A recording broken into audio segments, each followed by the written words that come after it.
हाँ जी। तो आज हम बात करने वाले हैं क्रिएटिविटी और इंटेलिजेंस, और ये आपस में एक दूसरे को रिलेट कैसे करते हैं। सो चलते हैं पैटर्न्स की तरफ। गिलफर्ड 1986 में यह मानते थे कि जो क्रिएटिव थिंकिंग है वो बिल्कुल डाइवर्जेंट थिंकिंग की तरह होती है। अब डाइवर्जेंट थिंकिंग क्या होती है? जब हम एक ही प्रॉब्लम के सॉल्यूशन अलग अलग सर्च करते हैं, उसी को हम डाइवर्जेंट थिंकिंग बोलते हैं। तो उसमें गिलफर्ड ने एम्फसाइज किया था फ्लुएंसी के ऊपर, फ्लेक्सिबिलिटी, ओरिजिनलिटी एंड एलैबोरेशन के ऊपर। बट इन्होंने यहाँ पर बोला था कि सिर्फ डाइवर्जेंट थिंकिंग को हम इक्वल टू क्रिएटिव थिंकिंग नहीं बोल सकते, क्योंकि क्रिएटिव थिंकिंग में और भी बहुत सारी चीज़ें चाहिए होती हैं, जैसे कि हमें ट्रांसफॉर्मेशंस ऑफ थॉट, किस तरह हमें सोचने का पैटर्न बदलना पड़ता है बिकॉज ऑफ हमें कुछ न्यू क्रिएट करना है, रिप्रेजेंटेशंस करनी पड़ती हैं चीज़ों को, जो ऑलरेडी लोग समझ रहे हैं चीज़ों को, जिस तरीके से उसको दोबारा नए तरीके से सोचना समझना पड़ता है। फ्रीडम फ्रॉम फंक्शुअल फिक्सडनेस चाहिए होती है। मतलब जैसे हमें पता है कि किसी एक चीज़ का एक ही सॉल्यूशन हो सकता है, उस चीज़ से हमें फ्री होना है, अपनी थिंकिंग को हमें फ्री करना है। ये मान के नहीं चलना है कि एक पर्टिकुलर प्रॉब्लम है तो उसका एक ही सॉल्यूशन हो सकता है। अगर कोई चीज़ है तो उसका एक ही फंक्शन हो सकता है, तो हमें चीज़ों को अलग अलग कैसे यूज़ करना आना चाहिए। तो इसमें ये कह रहे हैं कि सिर्फ डाइवर्जेंट थिंकिंग से काम नहीं चलता, यहाँ पे हमें अपने थॉट प्रोसेस को भी चेंज करना पड़ता है। और इसी को टेस्ट करने के लिए टेस्ट यहाँ पे इन्होंने बनाया था, जिसको बोलते हैं Torrance test of creative thinking, TTCT। तो इस टेस्ट में क्या है, 6 कंपोनेंट्स डिस्कस किए हैं क्रिएटिविटी के। नंबर फर्स्ट, फ्लुएंसी, कि हमें कितने आइडियाज़ आते हैं, कितनी जल्दी आते हैं, कितना फास्ट हम सोच सकते हैं ideas. Okay, and then second point, flexibility, हम कितने फ्लेक्सिबली सोच सकते हैं, हम रिजिड नहीं है। रिजिड क्या होता है कि एक ही सॉल्यूशन को लेके, एक ही आइडिया को लेके हम उसको करने के कितने तरीके सोच सकते हैं। ओरिजिनलिटी, मतलब हमारे आइडिया बिना कितना ओरिजिनल है, किसी से कॉपी ना किए हो, यूनिक हो। नंबर 4, एलैबोरेशन, मतलब हम उस आइडिया को किस तरीके से एलैबोरेट कर पाते हैं, डेमोस्ट्रेट्स कर पाते हैं। नंबर 5, अब्स्ट्रैक्टनेस ऑफ टाइटल्स, मतलब जो हमें अब्स्ट्रैक्ट थॉट रखना पड़ता है ना क्रिएटिव सोचने के लिए। अब्स्ट्रैक्ट मतलब इमेजिनेशन, तो हमारे जो आइडिया हैं वो कितने इमेजिनेबल हैं, कितनी बियॉन्ड इमेजिनेशन है, और कितना हम उनको आगे तक सोच सकते हैं। अब्स्ट्रैक्ट आइडिया हम कितना सोच सकते हैं। Number 6, resistance to premature closure, मतलब कि हम कितने ओपन हैं चीज़ों को लेकर, कितना ओपन माइंड है, हम रिजिड नहीं है चीज़ों को लेकर। हमें कुछ लोगों की जैसे आदत होती है कि किस तरीके से वो प्रॉब्लम सॉल्व करते हैं, वो हर बार वही मेथड अप्लाई करते हैं, तो वो नहीं होना चाहिए। हमारे अंदर ओपननेस होनी चाहिए, ओपन माइंड होना चाहिए नई चीज़ों को ट्राई करने के लिए। तो ये क्रिएटिविटी के कुछ एलिमेंट्स हैं जो क्रिएटिविटी में नज़र आते हैं।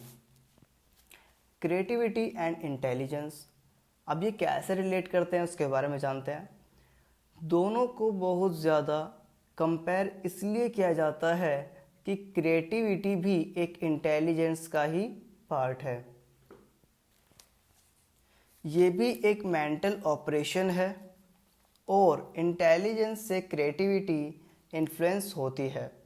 तो इसलिए इन दोनों के बारे में जनरली पढ़ा भी जाता है, कंपेयर भी किया जाता है। कुछ लोगों की ओपिनियन ये है कि क्रिएटिविटी और इंटेलिजेंस जो है वो दोनों इंडिपेंडेंट है एक दूसरे से, और कुछ ये कहते हैं कि दोनों का आपस में बहुत ज़्यादा रिलेशन है। इंटेलिजेंस जबकि ऐसा नहीं होना चाहिए कि इन्फ्लुएंस करे क्रिएटिविटी को, और क्रिएटिविटी भी अलग से एक मेंटल ऑपरेशन माना जाता है जो कि डोमेन स्पेसिफिक होता है। डोमेन स्पेसिफिक मतलब आपको जितना ज़्यादा एक्सपोज़र होगा, जितना ज़्यादा एक्सपर्टाइज होगा जिस फील्ड में, उतना ज़्यादा क्रिएटिविटी आप काम कर पाओगे।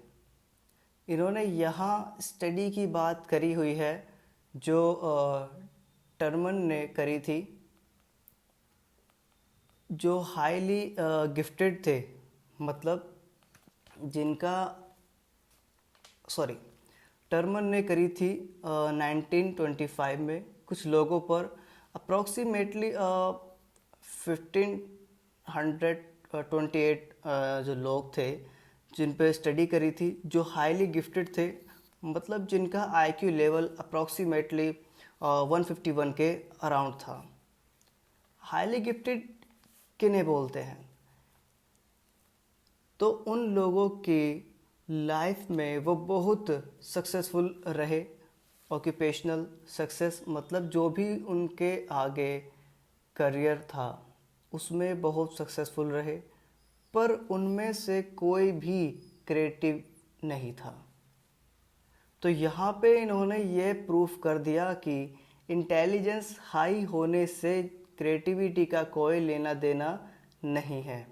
लेकिन ये भी देखा गया है कि जो क्रिएटिव होता है ना, उसका आईक्यू भी एक मीन से ज़्यादा होता है, मतलब एवरेज से ज़्यादा होता है। At least one standard